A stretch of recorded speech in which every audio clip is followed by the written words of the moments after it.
we can go online. Perfect. Good day, good afternoon, in Western Europe at least, everyone. Hello, Sergii. Hello, Dmitry. Welcome to the second live interview on the so-called MOST platform. Very briefly, my name is Olga Hamama. I'm a Ukrainian, but a German lawyer, co-founder of the arbitration boutique V29 in Frankfurt. I'm pleased to moderate this session with Dmitry Marinkov. Dmitry Marinkov is a lawyer working for the German agency Trade and Invest in Bonn. He's fellow of the Chartered Institute of Arbitrators and, as myself, is regularly acting as arbitrator as well. Maybe just very briefly, a couple of words to the platform as such. In 2017, we have organized the first and initiated the first conference on CIS-related disputes in Frankfurt, Germany, but back then supported by the German Russian Lawyers Association and the German Arbitration Institute. It became to be a biannual event held in Frankfurt, Germany. The second edition was held in English because of the increasing interest, and because of the pandemic, the event is not going to take place next year. To keep in touch though with our community and to keep our interested community informed, we decided to offer a series of online interviews. And this is the second edition of our online interviews. Maybe a couple of technical aspects from you, Dmitry, first. Yeah, sure. We are recording this session, please also feel free to participate actively via the chat box if you would like to submit some questions to Sergei. The recording will be available on our YouTube channel. I will post the link in the chat box. When asking questions, please also specify whether your question is anonymous or whether we are allowed to mention your name. We've received some registrations from various countries, including Austria, Belarus, Cyprus, France, Germany, India, Lithuania, Netherlands, Romania, Russia, Switzerland, Ukraine, and so on. So we are very happy to be very international today. And let me please introduce our interviewee today, Sergei Melnyk, who is a lawyer qualified in France and in Ukraine and France, pending swearing in France at the moment, who is currently serving as a deputy counsel at the International Court of Arbitration at the International Chamber of Commerce in Paris, where he's a member of the group which administers cases with parties from Eastern Europe, including the CIS region. So his duties include management of ICC cases.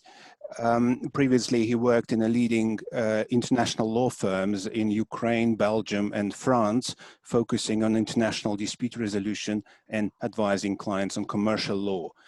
Sergei holds an LLM degree from the famous MIDS program in Geneva, a program in international dispute settlement.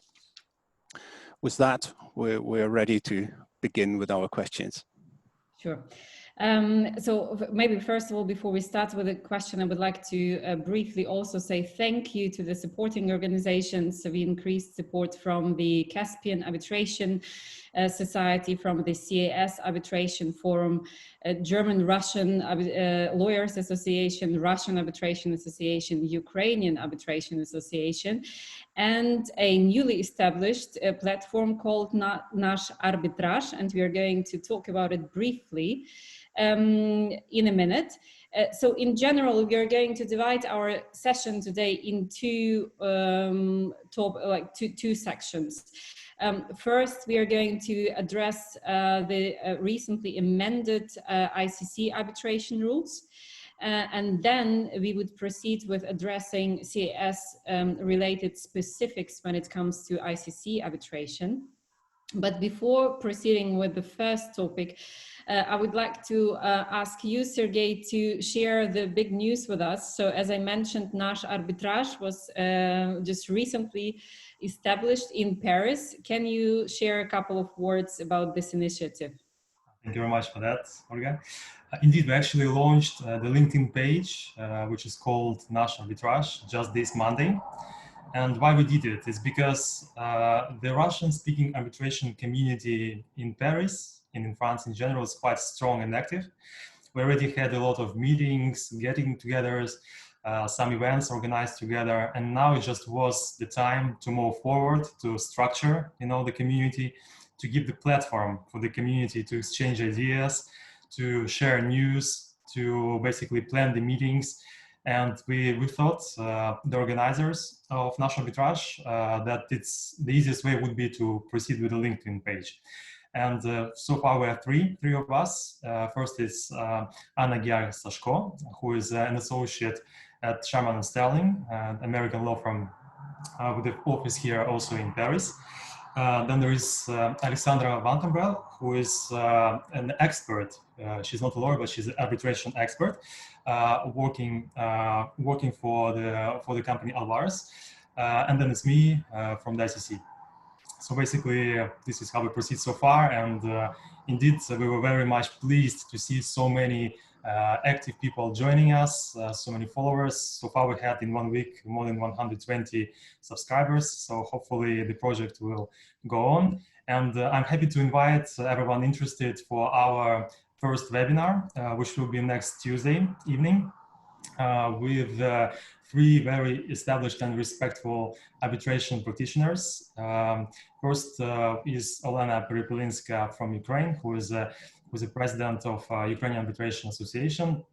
And then it's Vladimir Khvaley from Russia, who is the president of Russian Arbitration Association. And then we have a Belarus ICC court member, Alexander Khraputsky, who will be also basically speaking on behalf of Belarus people. So everybody who's interested, please join us, and we will be very happy. Thank you very much. Okay. With pleasure, and good luck for the initiative. We are looking forward to meeting up in Paris in person once it is possible. Sure. Yeah. Sergei, you're a deputy with the ICC team on CIS arbitrations, Central and Eastern Europe. How long have you been with the ICC, and how many people are there in your team? Yeah, I'm here already for more than 3 years, and there are 3 of us in my team. Basically, like two deputy counsel. I'm one of them. It's me and Ivana Blagojevic. And also we have a counsel, it's Fjordis Birna, who joined us this year. So we're very, very much happy to have her with us starting from 2020. And how many cases are you administering, you personally, at the moment? It fluctuates, depends on whether we get a lot of requests in a month and how many final awards or settlements we have. But usually I have personally between 70 and 90 something cases. Sometimes up to closer to 100, so it depends. And how are the cases allocated between the ICC teams? Maybe you could tell how many teams are there all together, and if, for example, there is a case between a German and a Russian company, to which team does the case go? That's a good example, actually. So basically, we have 11 teams split all over the world. So the headquarters is where I am right now. It's in Paris, with many teams working from here. But we also have people working, for example, in São Paulo, in Brazil, in New York, in Singapore, in Hong Kong. So basically all over the place, on all continents, almost all continents, of course, not in Australia. And the split is a bit tricky question, because indeed, usually you have parties from different regions, right? It's not always two CIS country parties who file a dispute. And then basically we look at what is the basis of the dispute. So where the transaction took place, what law is applicable, what language the contract is written in, and for example, the request for arbitration. And based on all these elements, the management of the ICC court decides to which team the case will go. And obviously, if it concerns strongly the CS region, it ends up with me here in my team. But then, of course, it depends. Depends on the particulars of each case. Interesting. So it sounds like you first of all, you have plenty of cases to deal with. and you're also very well suited to lead this, to have this conversation, like for us to have this conversation with you. So let's then switch to the first main topic of our interview and talk about the new ICC arbitration rules, which are going to be applicable to all cases which are going to be filed after 1st January 2021. So ICC rules have been amended actually a couple of times in the recent decade even, and yet this new modification of rules was, according to the ICC, another step to even more efficient, flexible and transparent arbitration proceedings and offering from the ICC. Could you provide us with a couple of insights, like how did this process look like? What were the main drivers for this new reform? Right. Yeah, I mean, the main drivers were, of course, the users of the rules. So it starts with teams. So we see basically what parties are complaining about, what they would like to change. And we pass these basically insights we get from the parties up to the letter, to the management, and at the end to ICC Commission, where it's afterwards discussed in detail with not only the Secretariat, of course, but also with the ICC court members and members of the Commission who have enormous experience in the field, because it's basically the leading practitioners and individuals in the field from all over the world. And then we had basically identified the issues which had to be addressed and should be not, because, for example, the whole situation in the world, for example, when it comes to remote hearings, it was not an issue before, but now it's indispensable. We have to actually react on that, and many other technical points which basically created some issues in the process of administering the cases, and which we tried our best to address. And we can, if you want, go through the main ones. Yeah. You've mentioned remote hearings, by the way, in terms of terminology. Some people speak of virtual hearings, some use remote hearings. So obviously ICC tends to use remote hearings. What are the main changes in connection to these? Basically, the rules now allow expressly to hold hearings remotely, because before it was an issue. Some parties would argue, because there was no express provision in the rules, the tribunals could not impose such types of hearing. Now it's express. So now we basically gave the power to arbitrators to use their authority to hold the hearings remotely. I mean, there are so many already webinars and events on remote hearings. I think the audience is pretty much versed in this issue, and let's not spend too much time on that. No, absolutely, but it was like a useful clarification, and I think otherwise, like, the same criteria as discussed in many other webinars are applicable, and at the end of the day, lex arbitri is also a decisive point in this context. Another novelty in terms of like digitalization, speaking of the push which we experienced through the pandemic, is the topic of e-filings. Could you talk us through this change as well? And in this context, it would be also interesting to hear how does it affect CIS-related disputes, because it might be important in view of some formal requirements under national legislation which have to be considered as well. Correct indeed. Globally, ICC is now moving basically into electronic administration of cases, meaning that the parties are free, and we even encourage the parties to submit requests electronically, and then all the subsequent submissions also to file electronically. And this means that we notify the requests and other submissions, and even awards, final, partial, and other, electronically, which is also an option now. But then, of course, gets the practical difficulty of actually implementing these new trends in the CIS region. I mean, I practiced myself a couple of years in Ukraine before moving abroad, and I know how rigid can be national courts in this regard.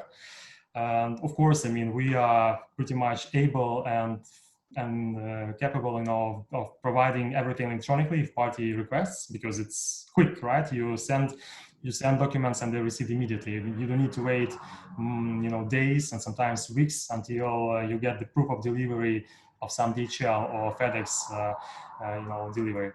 But then local parties should think what will happen next after the arbitration is over.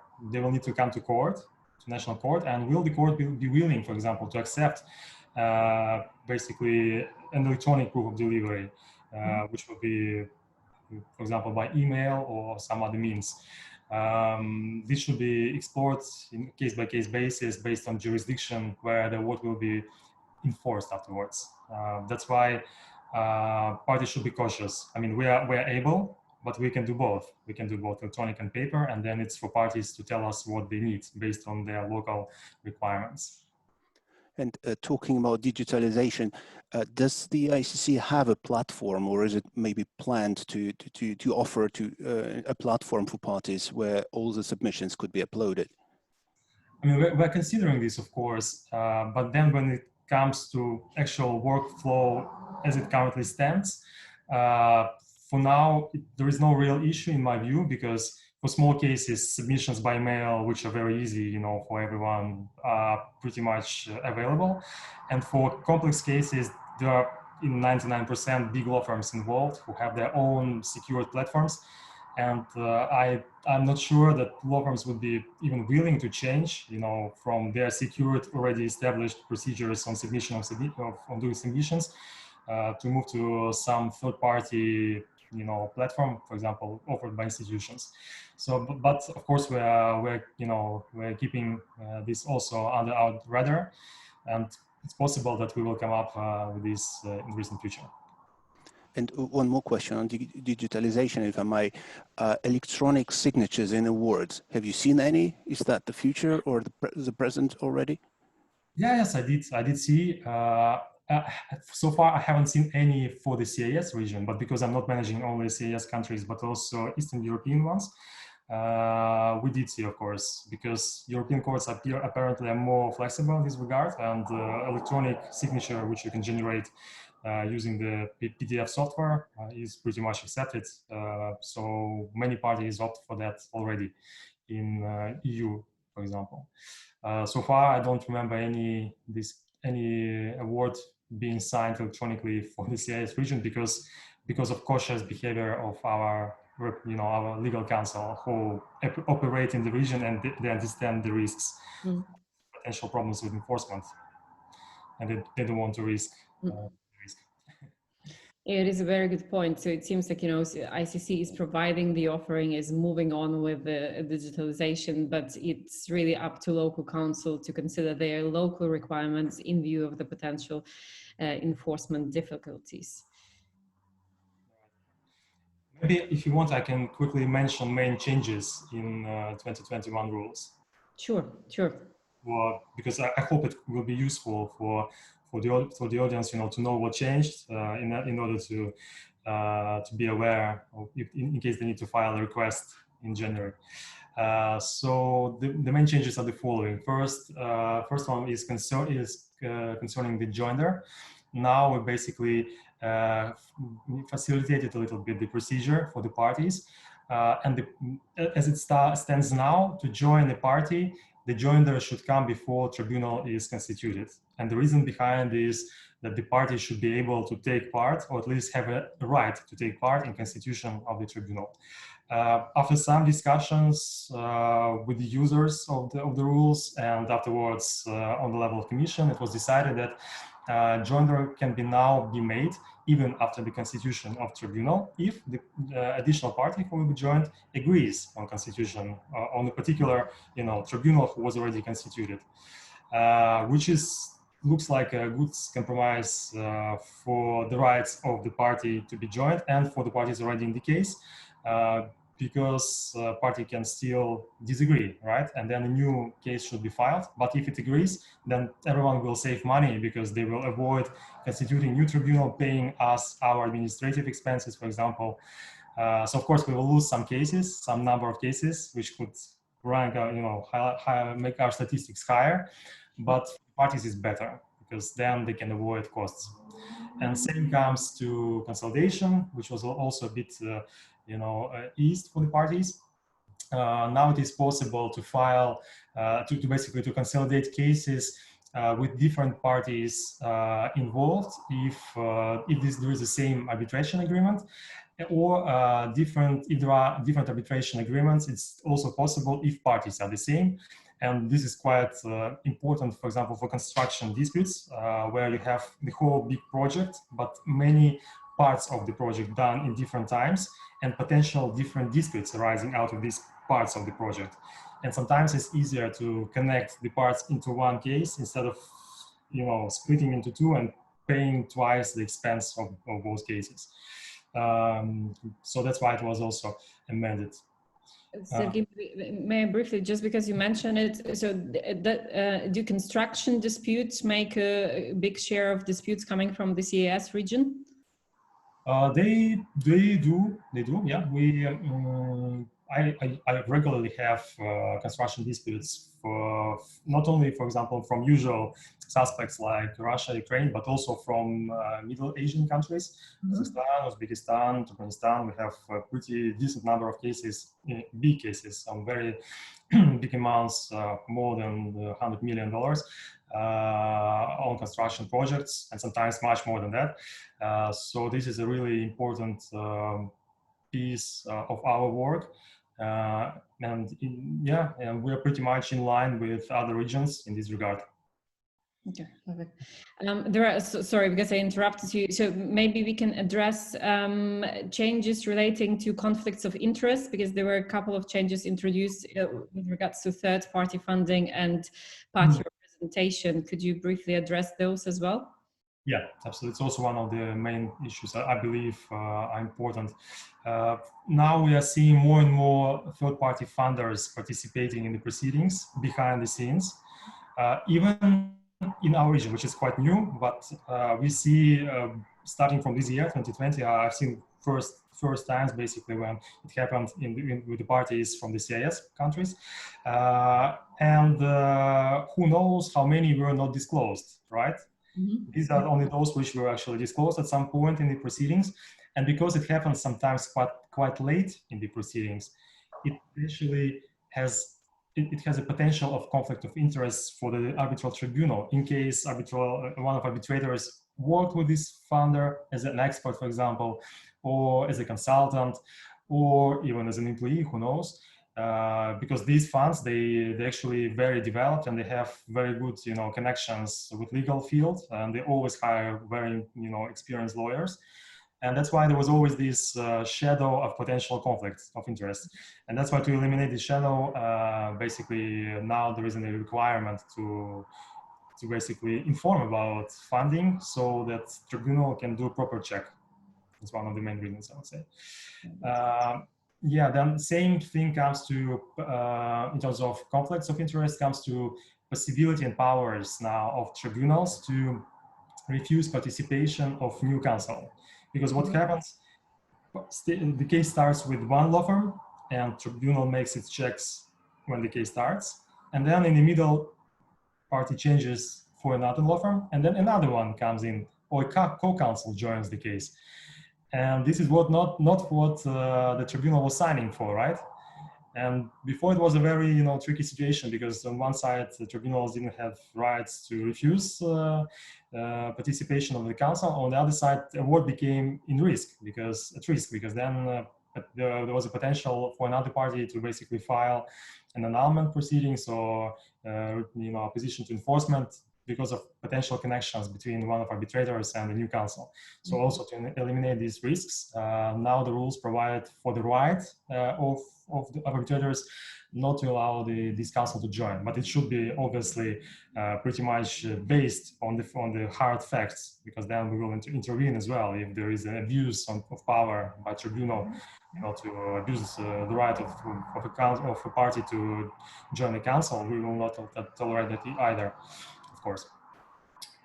Then also, I would say, important development for the CIS region is the possibility now to have in EPP proceeding, automatic application of EPP proceeding, not only for the cases of less than 2 million as it stands now, but the bar will be increased to 3 million. And it actually makes a difference because we have a lot of cases which are in between 2 and 3 million, which could be, for all the reasons, the EPP cases because they're still small and still, still manageable by one sole arbitrator in a short period of time. But they did not qualify because bar was just 2 million. So that's why we increased it to 3, to allow parties to spend less money, to allow parties to get award quickly in 6 months, as opposed to longer period of times. And that's why it was introduced, basically. Then remote hearings, which we discussed. Can I just, sorry, briefly ask you, because, okay, so if I understand you correctly, because there was, like, looking at the statistics, there was really a big number of proceedings that qualified for the expedited procedure. So it means there was, like, purely practical consideration because you noticed that there is a big number, like, falling within the scope, like, of $3 million disputes. Exactly. After we checked the statistics, because we introduced the regime in 2017, then we had a couple of years to see how it evolved. And as of today, as of end of 2019, when we have the official statistics checked, we had already at that point almost 150 cases on the EPP proceedings, and this year we had many more. I don't know if it doubled or not, but we have much more now. And as we've seen, because we have a special department doing, all the analysis you can imagine, and we've seen the whole share of the of the cases falling in this gap between 2 and 3 million. And just for convenience of the parties, of course, it will cut our fees, our administrative expenses. But because we feel that small cases should not cost much, we decided to increase it until 3 million. That's the logic behind. Maybe so. It's important to stress at this point that the parties have to explicitly opt out of this option unless, right, if they don't want to fall within the expedited procedural rules. Yes, indeed, yes. If there is an automatic application, parties have to opt out for it not to apply. Indeed. Do you see it in practice happening? People opting out of the 3 million threshold? Not so far. I don't think. It doesn't make sense to opt out, to be honest, for parties because it's cheaper and it's quicker. And quality is the same because we apply absolutely the same standard in terms of quality. There is no, it doesn't mean that we spend less time scrutinizing awards, for example. Everything is the same. For huge cases, small cases, doesn't matter for us. And many small cases are very tricky, I should say. I spent sometimes as much time on a relatively small case with small amount, scrutinizing it, than on the huge amount when the questions behind are difficult. And, and when sometimes tribunal has to do more effort, actually, with small cases to guide the parties because they have usually less experience with arbitration. And counsel maybe have no experience or lesser experience with arbitration, then it's also for tribunal and secretariat to guide the parties in small cases. So in our side, I believe it doesn't make sense for the parties to opt out of small cases. However, I see the possibility for opting out, and that's why it's an option. If, for example, the parties conclude the contract, and at the beginning it seemed that it will be basically a small deal, and thus the dispute would be also not a big one, or up to 2 or 3 million. And then the relationship evolved, but the contract did not change. And at the end, they ended up with a much bigger dispute with a lot of facts. And when the case starts and the parties see, for example, that, okay, there's going to be document production, there will be witnesses heard, there should be several days of hearing, for example. And under the EPP procedure, everything should be concluded in 6 months, which is potentially not doable. Then it makes sense for the parties to basically opt out for normal proceeding, so they have more time and they can, for example, drop terms of reference, because under EPP proceedings, they should not. And all the other, additional elements of standard case will kick in. So this is, I think, the only way, probable way for parties to opt out, because otherwise it's cheaper and quicker. Why would you opt out? I don't know. Right? And ICC is usually known for big cases, But what's in your practice the percentage of those smaller cases below 2 or now 3 million approximately? Does it happen often or Yes. rather an exception? Yeah, I would say up to 3 million. Yeah, I would say we have, like, I can only speak to myself. I mean, we need to check official statistics for the whole ICC. I would say a quarter maybe at least we falls there in this category. So unless the parties opt out for those quarter, the expedited procedure would apply. Yeah, if the contract was signed after 2017, after March 2017, because if not, then no automatic application. The parties were not aware about they were not aware of proceeding because it was not yet in the arbitration rules. If the arbitration agreement or the contract was signed after 1st March 2017, then, and the case is less 2 million for now, and up to 1st of January 3 million, it's automatic application. And one rather provocative question on the duration of arbitration. If we look at the normal ICC arbitration procedure, it says the award shall be rendered within 6 months since the signing of the terms of reference. If we look at the expedited procedure, it's the same 6 months, but since the case management conference. So it's 6 months versus 6 months.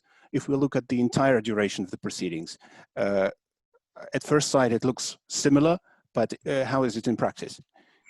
Right. Yes, indeed, it looks similar, but it's a bit different indeed. So the first term in the normal proceedings, it's in a way indicative.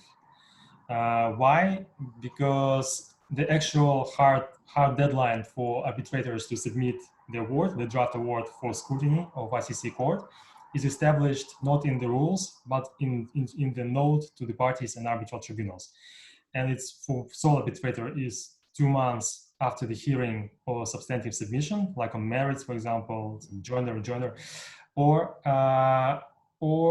3 months for three-member arbitrators. And it can be within 6 months or beyond 6 months. And if it's beyond, the court will extend the time limit to draft the award. And it makes complete sense if you think about it, because, okay, there are small cases. Why there was even at the first place, why there was this 6 months indicative period? Because many cases are easy and small, and this 6 months period was established much earlier, before the EPP proceeding was created. It was, I don't know, maybe in 1980 rules or 1998. I should check that. So it exists for ages already. But most of ICC cases are quite big ones. So, and they're complex cases, complicated ones, which are not possible to conclude in 6 months, because it would be a denial of justice for the parties. They would not be able to plead their cases. They will not be able to complete their document production. They won't be able to, to properly draft submissions if everything should be done in 6 months. It's impossible, right? So that's why there was this indicative period, but cases can go a year or more, as much as needed for the parties to present the case and tribunal to draft the award. But then we have to control tribunals. And that's why we have this 2 months for sole and 3 months for 3 arbitrators rule.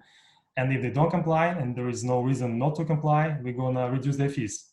And we're gonna pay these reductions back to the parties to compensate for delays. It's about normal cases. For EPP, it's totally different. This is like a hard deadline, 6 months. And more strictly, if you look in the note to the parties, it's actually 5 months from the case management conference. It's 5 months for tribunal to draft the award and send it to us for scrutiny. And then we will have 1 month to do the scrutiny, which usually takes much less time for EPP cases because we are trying to be very quick. And it means that altogether it's 6 months. So 5 months for draft award and 1 month for us to do the scrutiny. And if tribunal does not comply with that, then we can apply sanctions and reduce their fees and repay them to the parties. So it's more strict, and and in general, court is more strict applying the sanctions, because that's the whole point of EPP. It should be quick, it should be quick and efficient, and cases are small. So usually there is not much excuses for, in terms of complexity of disputes, for tribunals to awake, because evolve, sorry, because cases are usually less complicated. Very good. Sergei, just to have enough time to discuss the CIS specifics, I mean, there is a number of other changes that have been introduced. Like if you were to pick one more, which one do you think is interesting as well in this context? I think one very practical additional point is possibility to have additional awards for the parties. I mean, I believe it will not be used much because usually tribunals are very thorough in their review, but just in case tribunal misses a particular claim, now it will be possible to have an additional award after the final award is issued to become a part of the final award, and basically to avoid any hassle on the party to start new case and redo everything from the scratch. So I think it's a nice addition also to have in the rules. Thank you. Thank you very much. Thank you. Interesting. So, yeah, again, I think to our audience as well, I don't know whether we've posted a link to the overview of new regulations on the ICC website. I mean, there are, again, a number of other small amendments, but which I think ultimately can have big effects on the efficiency of the proceedings and transparency of the proceedings. Also, there have been a couple of amendments relating to investment arbitration. But we would like to spend some time as well talking about the CIS-related cases and specifics of handling these cases in practice. Preparing for our interview, you shared the insights with us that you've been conducting a study of case law of ICC cases related to the CIS region for the last 10 years, if I'm mistaken. Before we dive into the content, could you provide us with the content, with the background of this study? Like, how did you come to conduct this study in the first place? What was the idea behind it? Thank you. Yeah, I was actually invited to draft a chapter in the upcoming book of the Ukrainian Arbitration Association on international arbitration. And there were going to be, I guess, a subchapter on ICC experience. And this is how I basically I got involved, and I got this idea to look a bit, a bit behind into the history, and I just decided to take the period of 10 years to see how it evolved, to see what changed, and to see where we're going with these trends. And actually, it looks pretty promising in my view. I can quickly share with you some details. With pleasure. Is it going to be in Ukrainian or in English? Should be in English. Okay. Okay. Available to to broader audience and then practitioners. Yeah. So basically, the main trend I see here is that there is a shift in representation actually of the parties. So before, in earlier cases I looked at, big cases and even relatively small cases would go to global law firms, and would not many would end up with the local firms, for example, in Ukraine or abroad, handling them. And little by little, and very much now, many cases, mid-sized cases, small cases for sure, but even big cases, end up to be totally and fully managed by local law firms. And why it happens? It comes now to the second, finding in my view, is because now we have a new generation of local arbitration practitioners who grew up in the times of independence after the Soviet Union collapsed, who are basically pretty much educated and experienced to handle not only simple cases but much more complicated cases. First, many of these law firms served as local counsel with big global law firms, and then after they got experienced, they started to compete for the cases themselves with big law firms. Which I think is a great trend because it shows the potential of the region, potential to manage the cases themselves, and it's a very good soil for new arbitrators to grow, because if you have quite a good experience in terms of counsel in representing the parties, it means that you really understand the procedure, you understand the applicable law, and you can actually adjudicate the cases yourself as arbitrator. And that's why we see also a new trend of increasing. It's a bit gradual indeed. It's still, there are still bumps, so 1 year more, another less, but we still see active participation of local arbitrators, and it also shows that parties started to trust local arbitrators, because in these cases often we would see even the party from the region would still choose a foreign arbitrator. So basically, a foreign party would choose somebody, obviously foreigner, and then the local party would still choose the foreigner as an arbitrator, which seemed a bit odd to me. And now the situation balanced out. And now we have enough people to choose from locally, regionally, which I think is as it should be actually in the first place. So in this regard, I believe it's quite good. And also another trend I've seen is the actual diversity of disputes. Disputes also changed and grew. Before we would see mostly state contracts going to arbitration with state companies involved, and in private sector there would be just mostly standard sales of goods contracts, which would end up in arbitration.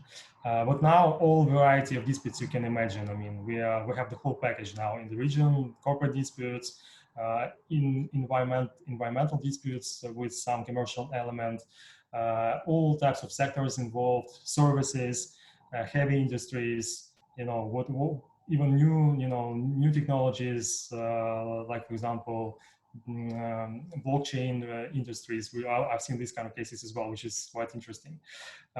So it shows that the market is very dynamic, is growing. It really embraced arbitration as a forum for resolving disputes as opposed to state courts. And that's why I believe the trend is looking pretty good for the region. It's very good. I mean, actually, I could, I had the same observation of feeling. I mean, I've been working for Freshfields Brookhouse Deringer since 2008, and I left the firm in 2019. And exactly like what you've just described, this is something I observed in real time, how the local law firms, the quality of qualified people, and obviously of the young generation just had boosts like through this period of 10 years. No, it's an amazing news, and I hope it's very good news for our audience as well, and complement, of course, to the region and growing professionalization, again, homegrown talent. If I may, just one thing in terms of participation of big and small law firms. Another trend that I forgot to mention is that global law firms also, they don't wait. What they started to do, they started to actively hire people from the region. So now global law firms are pretty much in the game, but what they did, they just formed their own teams within the firm to deal with the region. So there is, in every big law firm, you now have Russian-speaking team basically, and also Ukrainian and Belarus-speaking team. It's always it's a growing competition, which is really good for lawyers, because they got involved in one way or another, either being hired by globals or working as a local counsel. And talking about do's and don'ts, what would be your institutional advice from your practical experience to CIS practitioners to avoid any mistakes that drafting arbitration clauses or in conducting the proceedings? Mm-hmm. Thanks. Yeah, thank you very much. I mean, my biggest advice, most important one, would be just to copy paste arbitration clauses from the institutional websites. It's relevant for us, for the ICC, but for any other, I believe as well, because big part of my work, which is actually pretty much exciting for me as a lawyer, is to basically to analyze the clause we receive and to understand if we actually have jurisdiction over the particular dispute, which is really good, but it's not really good for the party, because it's additional travel, additional money on lawyers who have to draft submissions and argue whether this goes to arbitration or it's state courts, and when it goes to ICC, for example, arbitration, which could be easily avoided if parties would just copy-paste arbitration clause from, for example, ICC website or any other institutional website. So I believe that's one of the things to do. Another one for smaller companies is to, sometimes it's good if they see that dispute is quite complex and the general counsel might have some difficulties in representation and they don't have much experience, is to actually to hire a firm with some experience in arbitration. Because what I've seen sometimes in quite complex cases, we will see a huge disproportion in terms of knowledge between counsel, because one party would be either not represented at all, so there would be some local, jurist or hopefully a lawyer representing it, and on the other side, you would have a big firm with thousands of cases per year fighting for the client, and of course, it's very difficult to compete with this environment. Tribunals and us, we are very much happy to help to underdogs, to parties not represented. We can advise on procedural points, etc., but we are not lawyers to advise, the positions of the party. We're only to advise on general issues or how conduct is going on, so the party understands what is arbitration. So sometimes it makes sense to actually spend money and hire somebody who can properly represent you in the case. What is also neglected in the arbitration clauses, what I've seen, is, for example, the seat of arbitration, because many parties consider the seat just the place where they would meet and have the hearings, for example, so more like logistical point, but it's pretty much legal point, because it decides what lex arbiter is applicable, right? What procedural law will apply, and it might very much influence, for example, how evidence will be treated in the case, and may potentially decide the outcome of the case as well. So that's why lawyers should also pay attention to that, and it's often not the case, especially in smaller cases where parties don't pay any attention to arbitration clauses at all. We discussed already about electronic, use of electronic application identification in the region, which might be tricky, so we're not going to spend time on that. Also, another point I would say would be, if the party does not choose the strategy to ignore the proceedings, it might be also be a strategy, and party decides themselves, then they should participate immediately, because we see sometimes,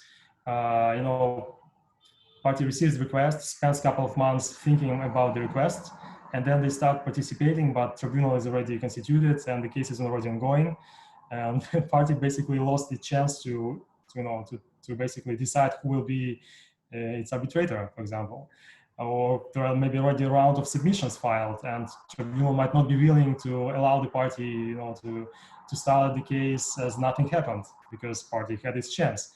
So if the party decides to participate, it should actually do it as soon as possible. Ask for extension if needed, for example, for the answer. We are always willing to consider it, but to be active. Another point which we see is the party don't do proper due diligence check for the arbitrators they nominate. It might also be a problem. Sometimes they nominate somebody with a lot of conflicts, potential conflicts, which gives rise either to potential objections to confirmation or to challenges, and may endanger the award at the end for that party, which could be easily avoided if the party would spend time basically checking who they're nominating.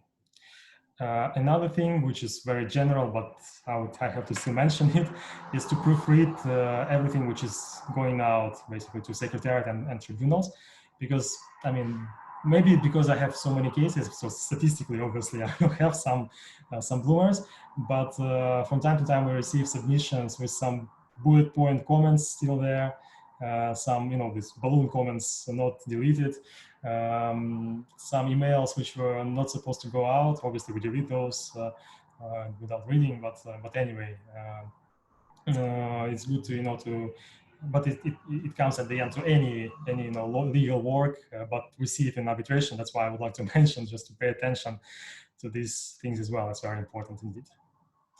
Thank you. Sergei, you mentioned the appointment of CIS arbitrators, and I would like to show you one table which I prepared and which we've seen. Here is the statistics on the number of parties and arbitrators from the CIS region for the last 3 years. So it shows that there is a slight increase in appointments of CIS arbitrators, but still the numbers remain rather low.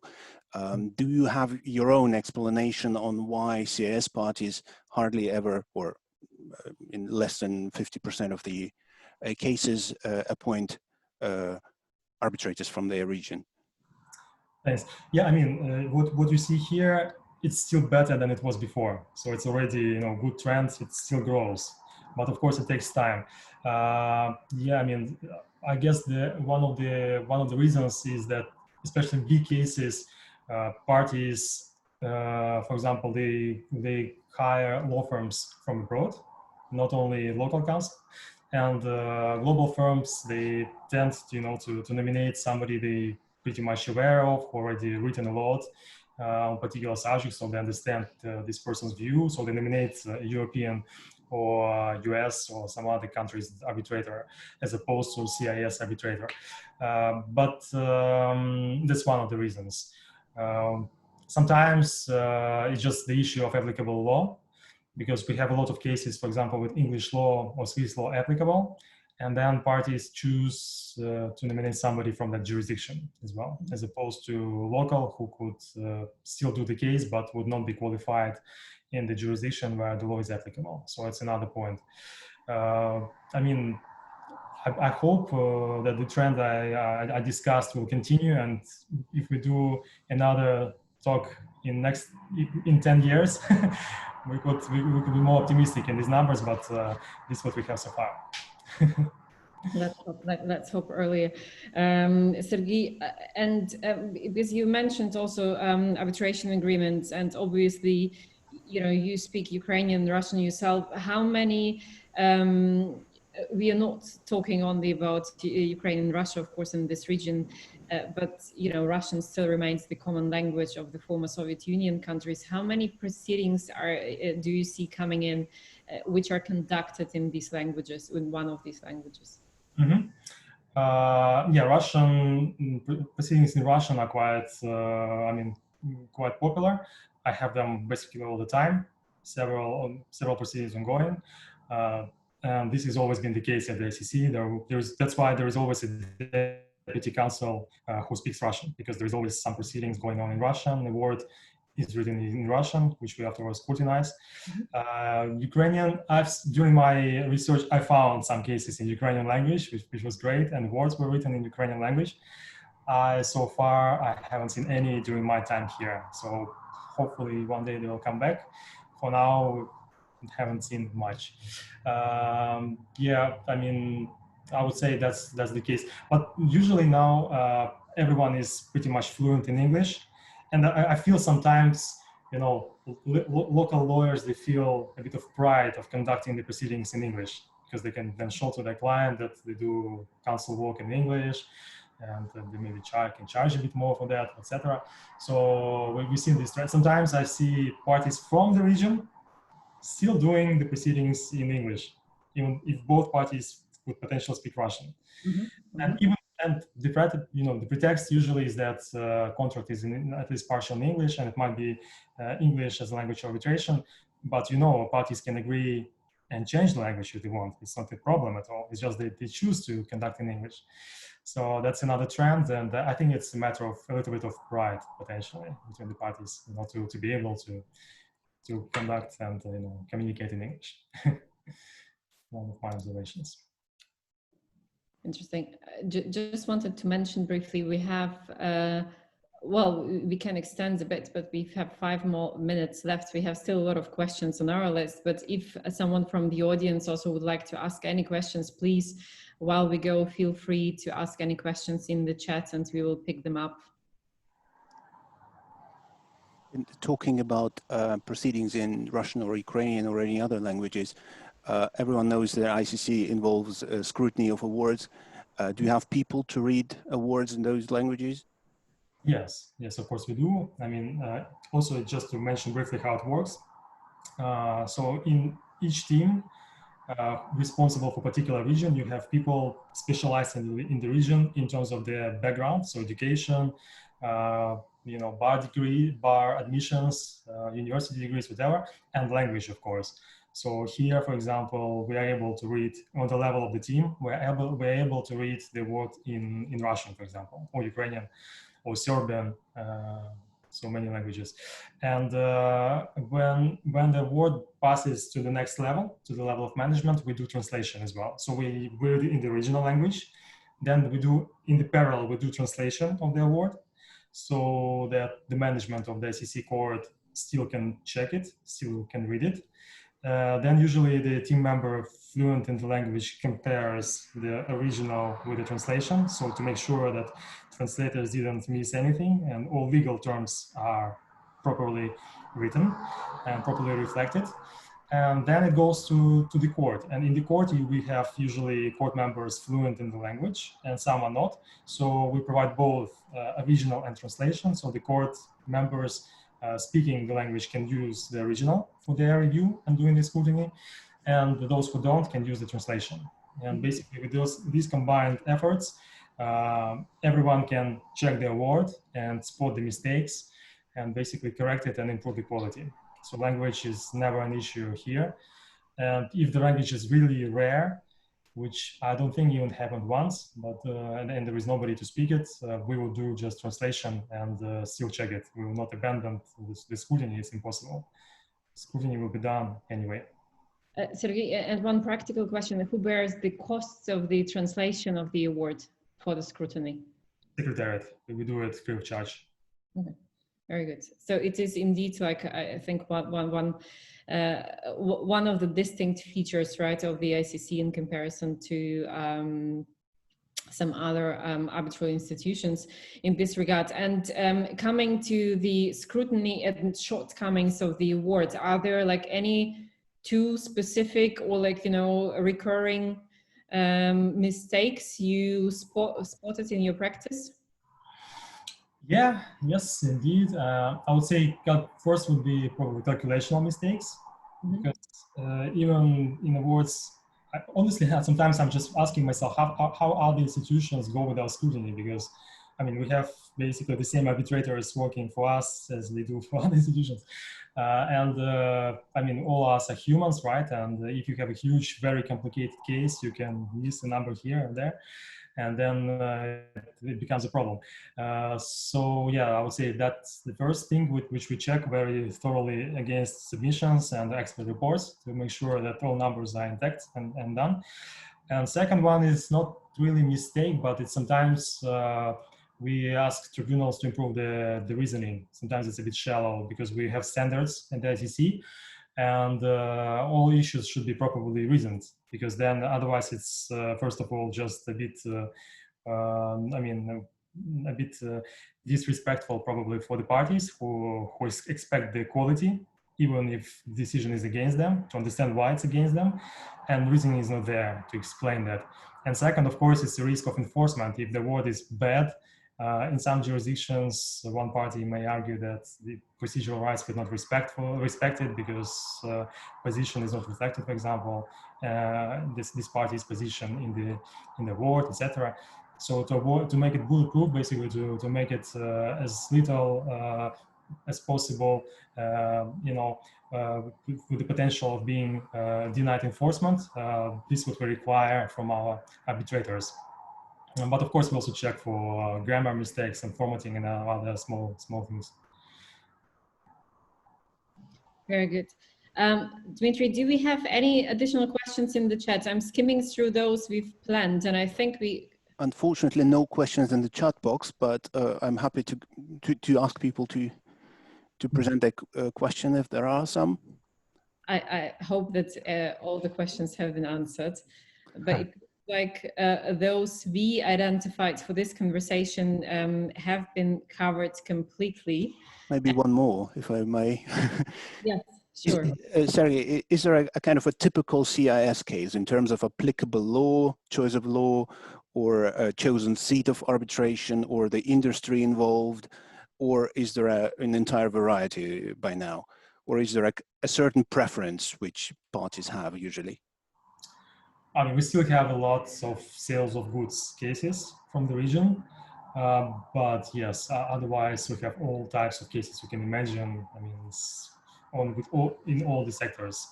We're not really like compared, for example, to Romania. In Romania, we have a lot of construction cases, mostly. I don't know why. Traditionally, it is the case.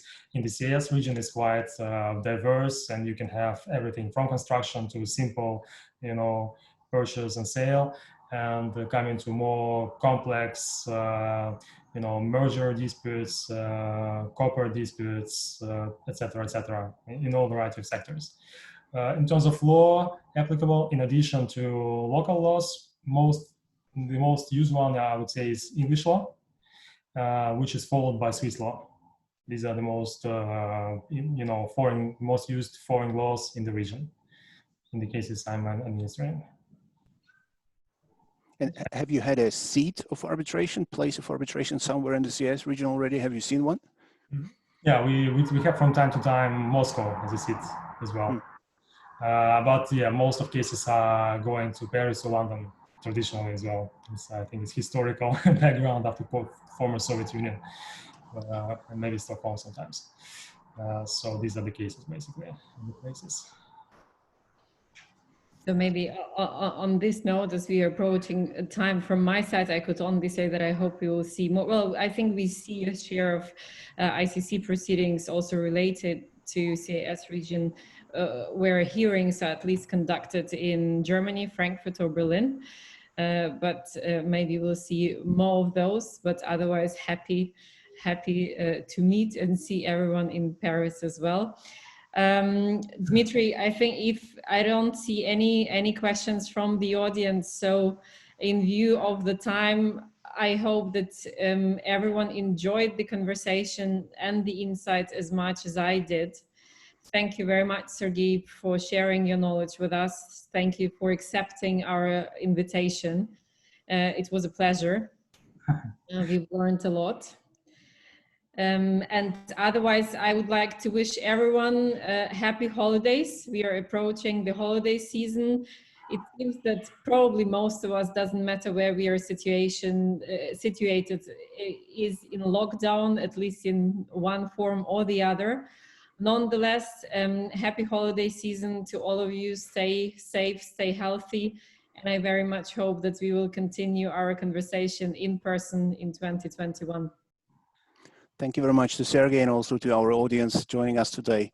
The recording of this session will be available on our YouTube channel very soon. So thank you. And also from my side, happy holidays and hopefully see you soon. Merry Christmas and Happy New Year, everyone. Thank you very much for having me here. Thank you, Sergei. Thank you, Olga. Goodbye. Thank you, everyone. Bye.